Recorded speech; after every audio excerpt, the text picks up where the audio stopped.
Welcome, collective. This is a message for all who are here with me now. This is inspired by a combination of astrological um, energies that we will talk about as we go through the reading. Is this reading resonates for you? That is my hope.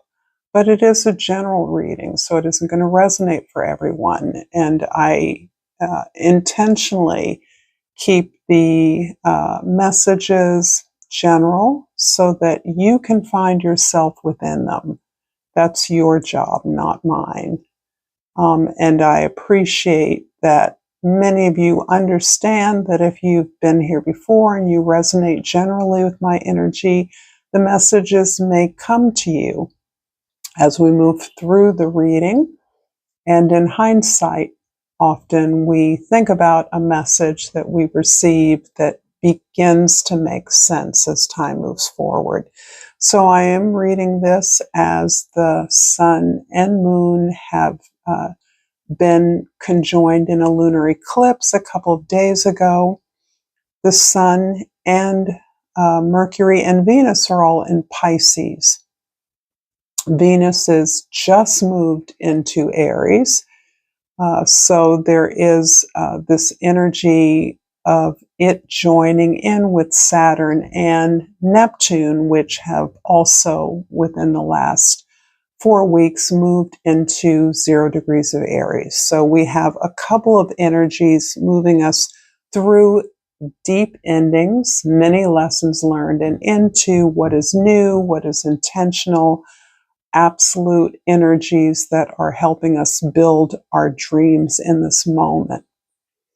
I have pulled a couple of oracle cards from the Talisman Oracle. I pulled Cut Ties. And this is interesting as I've just described a body of planets in Pisces, the last sign of the zodiac, and a number of planets, significant planets that have moved into Aries, which indicates officially the new astrological year.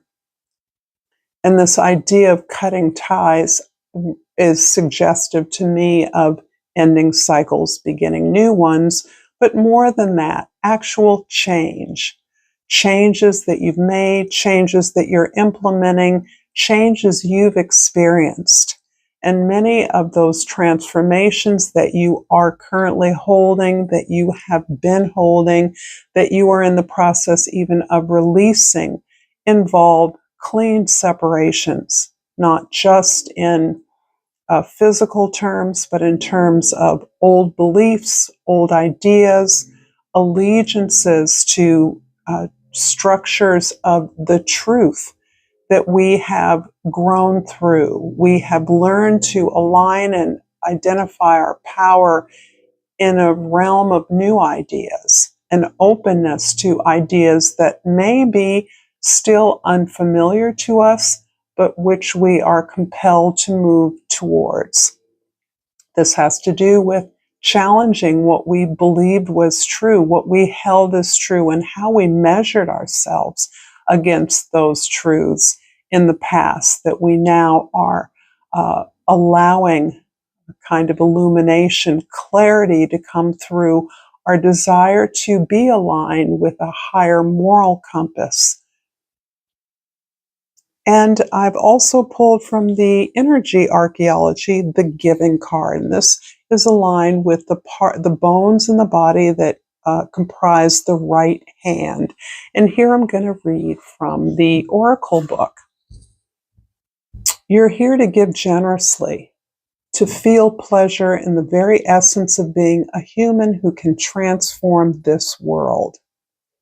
When in balance, the key words are flowing, individual, unique. I'm going to read a little bit from the energy and the wisdom. This book has a lot of information, perhaps relevant to healers and body workers in general. Energy reads, the energy in the right hand is designed to flow and flow fast, giving your gifts to the world. The invitation found through your right hand isn't about giving arbitrarily or compulsively or as a way to find love, validate yourself, or prove your worth. It's about recognizing yourself, your gifts, talents, and unique abilities, and allowing those to overflow. Energetic misalignments happen in these bones when you hold back what you're here to give, or you give so completely that your energy feels depleted. When you restrict your talents, hold tightly to them, or control the way you let others see them, you dishonor yourself and those around you. The same is true when you give from a depleted state or out of coercion, guilt, or shame. Honor your gifts by giving from a place of alignment. The way you give of them is what will spark change, ignite revolutions, and create space for everyone to flow their gifts in the same way, from a place of worthiness, with pride, powerfully, lovingly, and pleasurably. This is pretty powerful stuff right now, and I do believe it has to do again with this process of transformation in which we are suddenly breaking free from experiences through our ability to sink into our discomforts, our fears, to allow our experiences to teach us and to internalize that, so that we trust the wisdom of our bodies in a way that helps us to get in better alignment with possibilities as they unfold in the moment. And for many of this is a radical transformation into a new world, literally, a way in which obstacles are immediately opportunities. There is no retreat in the face of harsh realities or blocks or rejection. Instead, one sees that one is built for these opportunities and is fully capable of navigating through what seem like walls, what seem like ways of restrictions or limitations. I am going to turn over this theme card, the star.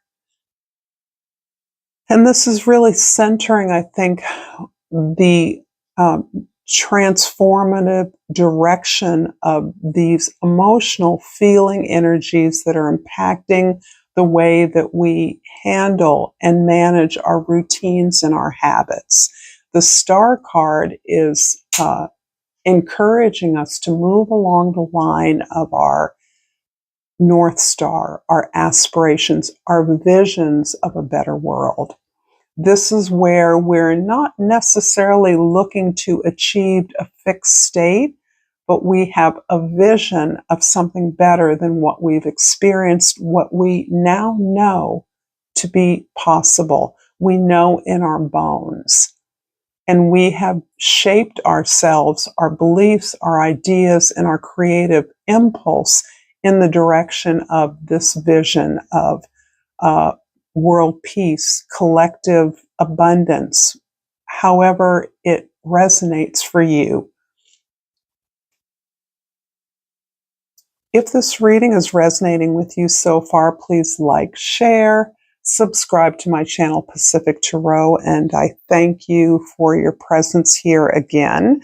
I'm going to read the present, the past, and the future, and then I'll clarify those and finish up with a crystal oracle card. So I have pulled over the Warrior of Cups in the present energy, and this is exemplifying the way that we are leading with our intuitive, emotional, creative, imaginative energy. We are exploring those aspects of ourselves that may have triggered fear, guilt, or shame in the past. We are reveling in the discoveries that are lightening our load. This is where we perhaps have often felt shame or guilt for some experience or talent even that we have, some way we've learned to cope with an unjust or unfair world. difficulty, challenge, even trauma. And instead of shirking from those experiences, those emotions that are triggered by any number of concrete events or relationships, memories even, we have begun to discover the wealth of wisdom and resources within us to reimagine our experiences as a result of what we learned. A lot of times the experiences, the painful experiences that happen to us are not an expression of who we are.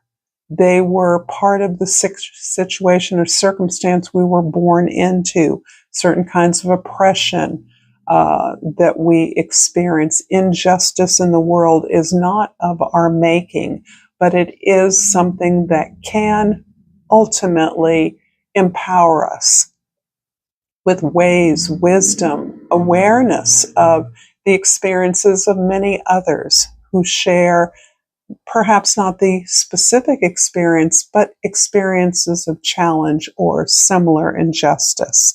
So this is this instinct to adjust the way we care for ourselves, and thus we devise coping mechanisms through routines and habits that are meant to make us feel more nurtured, loved, seen, valued, and efficient and productive in the world. In the past, the Nine of Staffs is telling a story about the way you threw yourself into various activities or opportunities for what you believe to be success repeatedly, consistently, with little or no opportunity for growth. You know something is available to you, but you haven't found the methods, the means, the resources to manifest it in a way that is going to benefit you. This is describing to me those old habits, those old alliances or allegiances that are based on truths that perhaps we invested in enthusiastically, hopefully, inspired, but that have continued to create ways in which we are constantly being told we are different, that we don't belong, that we can't fit in. And the contrast between the sense of heart that I know this is for me, and that conviction in the face of continual distrust, misalignment, misunderstandings, not belonging, not fitting in, begins to wear down this really already traumatized inner child in a way that you have not given up on this ability to pursue the success that you know is yours. However, you are in a position of exhaustion, of defeat, of flattening out, of a weariness, of a sense of being so damaged, bruised, and battered that you are moving forward with sheer will against the evidence that there must be another way. And in the future, we have the Nine of Cups. This is beautiful. This is really a description of the way that you are now finding the inspiration, the investment in your learned experiences, and the feelings that those have produced, the knowledge that you've gained, the way you've learned to invest in your self-care, that is, listen to yourself even when you're in the face of fear, even when you have experienced that sense of embarrassment, shame, dishonor, disrespect, the way that you have dismissed yourself, dishonored yourself on the basis of what you've always experienced. You're now learning a way to turn that around, face that energy, invest in your feelings, not judge your experiences or your responses to them, in a way that allows for the exploration that you are all about here. This is about this flow, this trusting in who you are, trusting in your unique gifts, giving from a place of empowerment, knowing that you are strengthening your sense of investment in yourself rather than in those opportunities that eluded you, that escaped you, that did not build on the recognition or the value of who you were. This Nine of Cups always tells me that you've learned a process of dealing with fears, of opening up your gifts, of not feeling judged because you've stopped judging yourself. This is about the contentment that you gain in knowing that whatever you set out to achieve, you've found a way to navigate that from a place of strength, a place of your power, a place of your unique experiences in life. This is not a cookie cutter approach, and this is not a self that values outer emblems of success or outer rewards that we are told to pursue as evidence of our achievement. So this is powerful, beautiful energy that you're moving towards. And I'm going to clarify these cards for you right now. All right, I'm going to clarify with the Raven Oracle, the Nine of Staffs in the past, the Warrior of Cups in the present, and I'm not going to take that one, although it is a 9, and the World card in the future. So I am really going to move from the past, this time with the King of Swords, clarifying the Nine of Staffs. The idea or the emphasis here on judgment continues to be heard. I'm hearing that because you were so consistently judged in your past efforts, your inspired efforts to give all of yourself to whatever it was that you were attempting, the experience of being judged encouraged in you to judge yourself in unkind language, in speaking to yourself in a demeaning way, in a way that reflected your experience of rejection or falling below the mark in the estimation of others. This led to a tremendous amount of distrust, and not only distrust in others with whom you were working or for whom you worked, but a basic distrust of yourself. In other words, if you were giving your all, giving from your heart, and things kept failing or falling short of the mark, you stopped trusting that you knew what way to go, even if your heart felt clear about what it desired.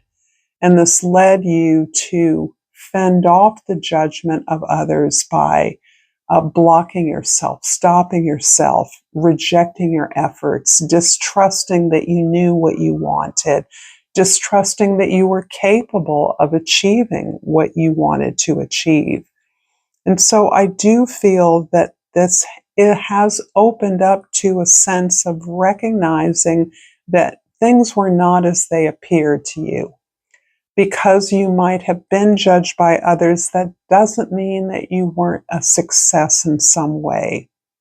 but you denied yourself that success by separating, by leaving it aside, by cutting ties, by moving on, by throwing in the towel, by giving up in a way that never really caved into a sense that you weren't going to keep trying, but you weren't going to stay in a situation that felt as though it was stacked against you. So this is describing some fairly unique opportunities that happened in the past where you did work tirelessly in an inspired way, brought a lot of fresh energy, new insights, new inspirations, motivated others, but ultimately you felt negatively judged or stopped by those in power. And instead of fighting that, you moved on. And in many ways, you ultimately came to judge yourself for moving on. In the present, the warrior or the Knight of Cups is clarified by the Emperor. This is really beautiful energy and much of an emblem around this impact that you're having on the world.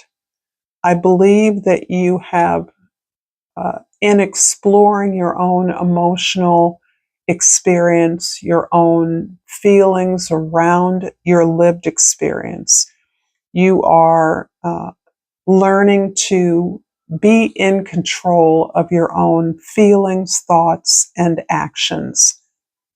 You're taking ownership over who you are and what you desire, and you are asserting that your reality is the result of your own responsibility, that you are the one who shapes your experience.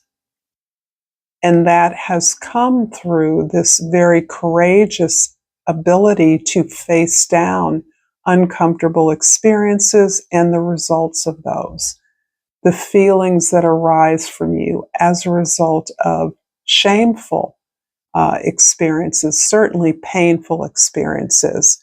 This is owning your leadership in a way that you didn't feel able to completely own your leadership in the past, so that you have not relinquished who you are, leading from the spirit, leading from the heart, investing yourself completely, driven almost to achieve a tireless work ethic that now understands how to manage your own energies more strategically, so that you're just not giving away the store, as it were. You're not giving everything up. You're not overgiving.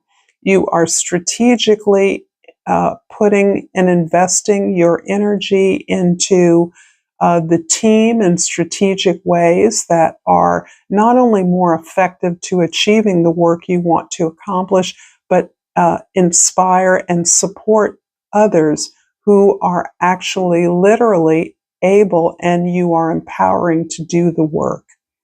This creates buy-in to what you are creating in a way that you didn't always create that buy-in in the past. You allowed others to sabotage your efforts in a way that refused to support your entrusting in your team, in your coworkers or collaborators, calling upon them to help you out in a way that you didn't feel capable of doing. Now you understand that your strength lies in the team. It doesn't rest all on your shoulders. And that is because you've learned to direct your energies in a more appropriate, efficient way so that you're not working harder, you're working smarter by investing in that community, those collaborators. In the future, the Nine of Cups is clarified by the World card. This is telling me that you have found ultimate success, even happiness and contentment, and releasing this old process of doing things, this old way of trying to work yourself, overgive, throw everything into every effort to work tirelessly is no longer something that you see as efficient, healthy, or productive. And you are all about productivity. You're all about achievement. Nines always relate to peak experience, the completion of a process where you take joy in your efforts on your behalf. You don't try to live the experience of others, but simply know how to engage others in a courageous way, in an authentic way, in a way that addresses their strengths, not their weaknesses. So the world here is saying you're now being rewarded through your efforts. You're now understanding that when you thought you weren't successful, you were. You learned a lot from each of these failures, each of these attempts to lead something that was absolutely successful. In fact, for many of you, your success was acknowledged, but you were not rewarded for it. In fact, you may have been punished for it. And now you see that those successes can never be taken away. In fact, you understand better how to release other people's expectations and judgments of your efforts. That those no longer block or limit your experience of success in the way that they did in the past. Others' judgments stopped you. And you became a judge of yourself, always finding fault in an experience that didn't turn out the way that you felt it should have or could have turned out. Here, all of this was preparation for something that you are doing now. Some ultimate leadership you've taken over a particular project, effort. Many of you are creatively packaging your gifts as a business person, as an entrepreneur. And you are understanding that that is the preparation you needed to move on to real success, and success that is not merely external, but that is eternally joyful, rewarding, pleasurable, that moves you into a place that becomes a model for others, that others want to be a part of because they sense this sense of satisfaction in the work that you do. It becomes its own reward. So that the success, the acknowledgement, the recognition of that is like, what do they say? Icing on the cake. I'm going to finish this reading with a crystal oracle, and earlier I flipped over the rose quartz, which talks about self-love. And I really did want to mention that self-love, this is about a new way of self-regard, a new kind of self-care that your habits and your routines are reflecting in your life. So this self-respect comes from a deep sense of investment in who you uniquely are. It is not trying to imitate or mimic someone else's success, because you understand that only you can do what you do, and only others can do what they do. It is not indicating that you are not collaborating. You are in many cases, in almost all cases, but you are understanding that being part of a collective as a unique individual is a continuum. It is not a opposition. And that inspires you to center yourself in your desires, in your voice, in your gifts. To know that who you are and why you are is the reason that you have something to contribute to the world. And that's what gives you your ultimate joy, your ultimate satisfaction. I'm going to now pull another, and I think that's a Numite. And I'm going to read, the key word is strength. I'm strong in mind, body, and spirit. And I think that's the goal, at least for today. Thank you so much for this beautiful reading. Until next time, namaste.